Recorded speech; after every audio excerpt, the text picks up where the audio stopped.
or the disrespect before you play back. Button check. Button check.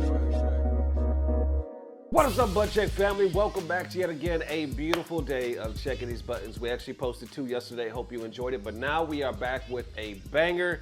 This one right here is, we have to talk about it. Not only do we have to talk about it, Japan is talking about it, and that's why we're here checking these buttons. Chapters down below, sub button right there. Without further ado, let's jump into these Thursday buttons. Let's go. Right here, picking it up with the Street Fighter director himself, Takayuki, taking some chances, getting honest on social media about that whole pay-per-view situation, and the FGC appreciating it, actually giving him some props for saying what he said. He starts it off pretty innocent though. He says, really, I'm torn over this rejected concept. You can see the artwork down below. The whole gang assembled with the vibe of the last year's winner, JP, leading the pack. It's great, huh? But then he says, the dev team is completely separate unit from the esports division.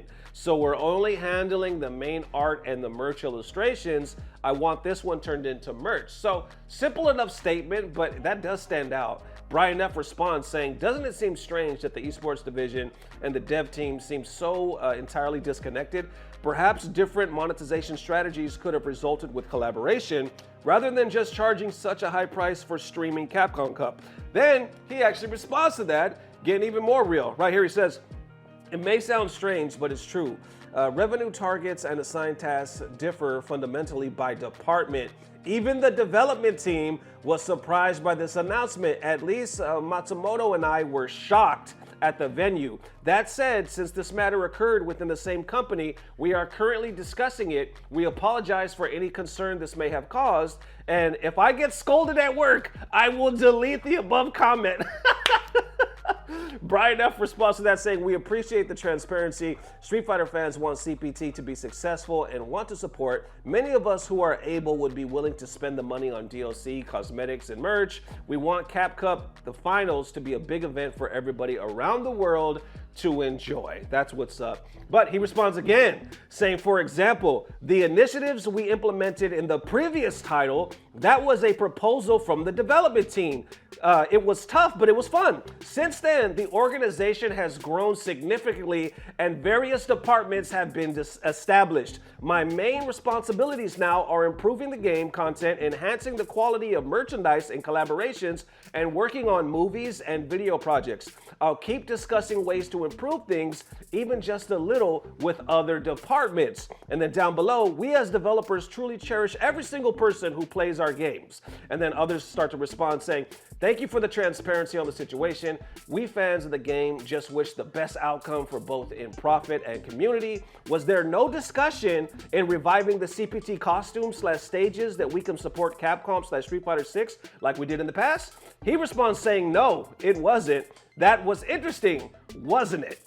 FGC continuing to respond, giving them props, saying it takes a lot to be candid about this, and hopefully there isn't any issues. You speaking on it, Capcom has made some bad choices in the past, but hopefully you and your team can help alleviate one of these issues. Or adding, saying, Nakayama-san, I'll be honest, I'm always surprised and appreciate how you're transparent, reading the status of the game. We don't see this type of developer often these days, you know.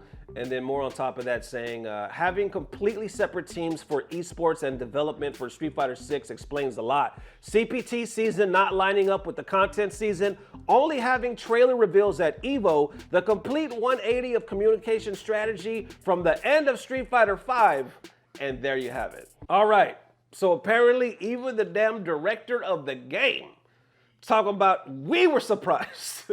He says in the previous days, they were a little closer tightly knit, where we could probably say something and get something done. He said it was tough, but it was fun. Now it's grown, and there's different departments. The esport division, what we do, completely separate things.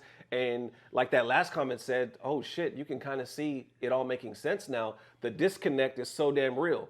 You guys don't even fucking talk, which is crazy when you think about it, because the director and the producer of Street Fighter 6, you see them everywhere. They're always doing interviews. They're at game reveals, tournaments, and whatnot. But all these other people in the esports division, hell, we don't even know the names, let alone what they look like. And talk about disconnect, but they're the ones in charge of making decisions like this. When you see what's happening versus all our complaints and concerns from day one, like what's up with these damn trailer reveals? What's up with the updates? It's not lining up. Even though we shit a lot on how Street Fighter Street Fighter Fuzz. What the fuck was Street Fighter Fuzz? See, Street Fighter Fuzz is when you play the game so much you forget to shave, and then you grow a little Street Fighter Fuzz down there. You know what? I'm saying too much. Anyway, Street Fighter V. We shit a lot on Street Fighter V the way it was, but a lot of people praise it on the way it ended. And a lot of people even now are like, why don't we take some of those same concepts and the way they raised money and implement them here? Easy peasy, I mean, it would seem, but now you see the director saying, no, there's a disconnect. Last time we were able to do that stuff, but now it's almost like we have to go through a whole bunch of new channels just to be heard, if that. Which, man, that makes me laugh even more when I think about those comments. Remember those comments we read when this story first broke and people were tagging Damascus and Ultra David? Please help us, you know what I'm saying? Hey, you guys need to speak up.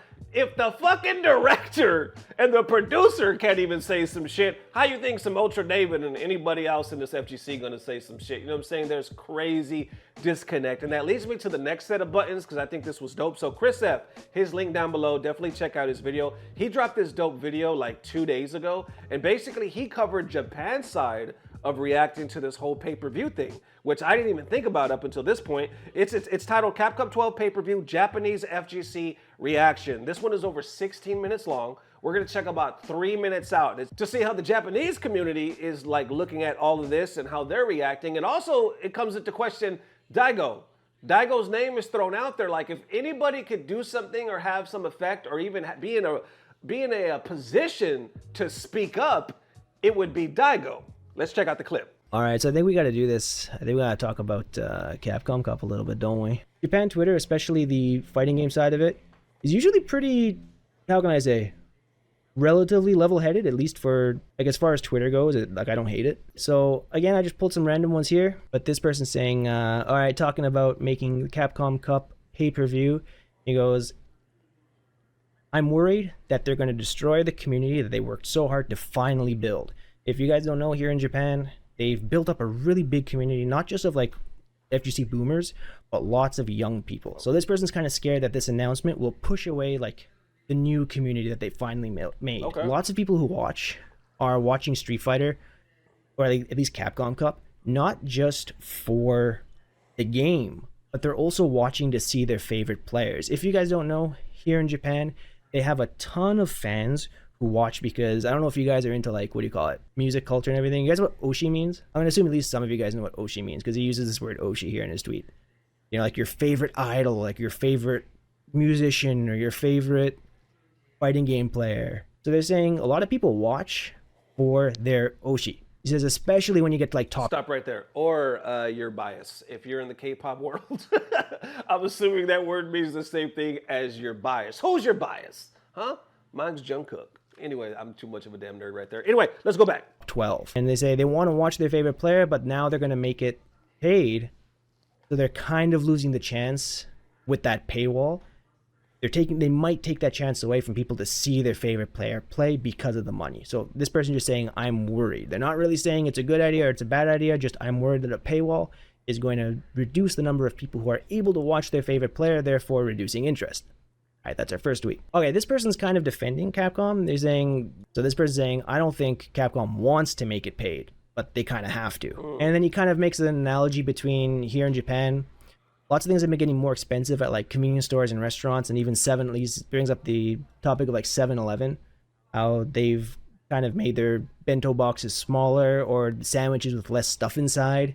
He goes, and as the 7-Eleven, he says they probably think that they don't want to make it smaller. They don't want to put less stuff inside the sandwich, but if they want to sell it for a similar price, I think that's kind of what they have to do.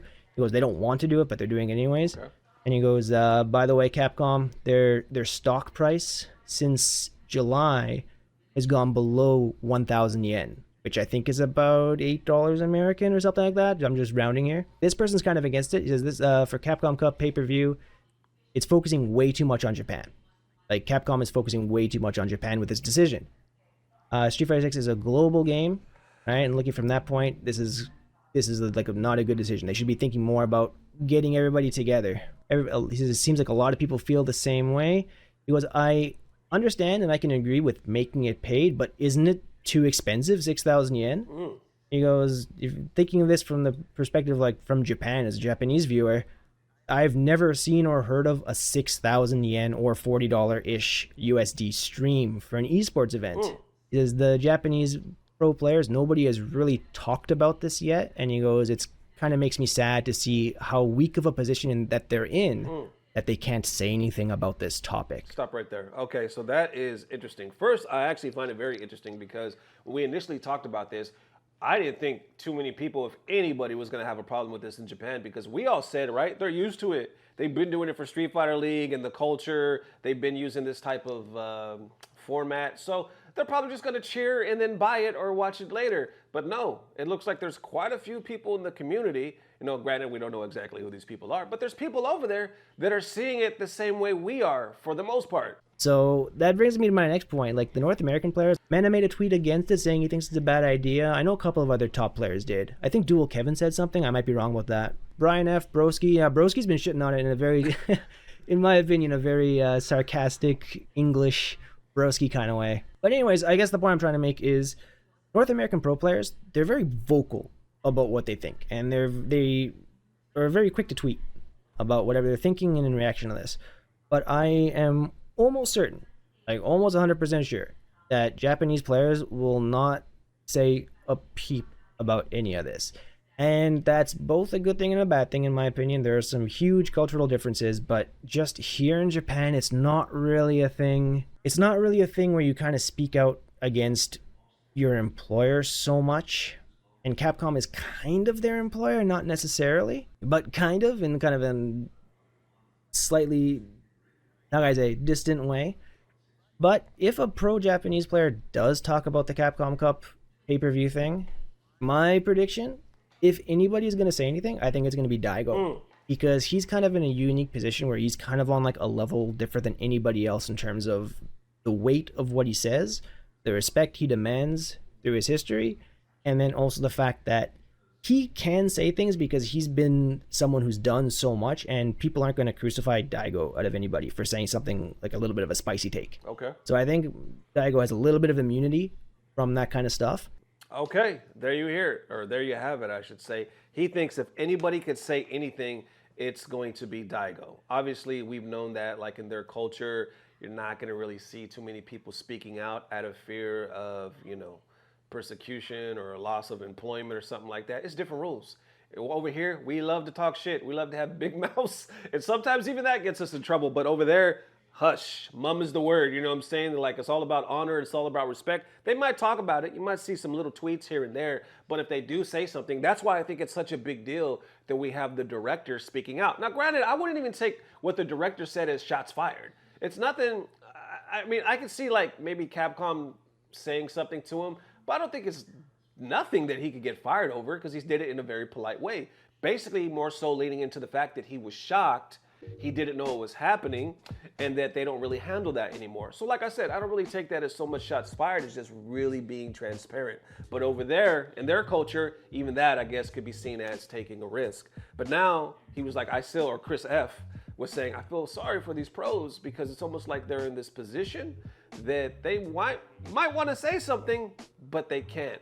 And he don't see or doesn't predict that anybody will. But if somebody needs to, if somebody can, maybe it could be Lord Daigo because he's in such a unique position and has such crazy amount of respect. That is our FGC Michael Jordan. Now, let me take that back. That's a whole nother debate because I know some of you say Justin Wong is the Michael Jordan. Who's the Kobe Bryant? Who's LeBron? I'm not. That's a different video. You know what I'm trying to say. What I'm trying to say, y'all, is Daigo is Daigo. All right, I think we could all agree on that. That man is up there with anybody, if not number one. You know what I'm saying? So with that being said, does he say something, but does he agree with it? We don't know. Maybe he looks at this whole thing and like, yeah, it's just $40. Or maybe he says something.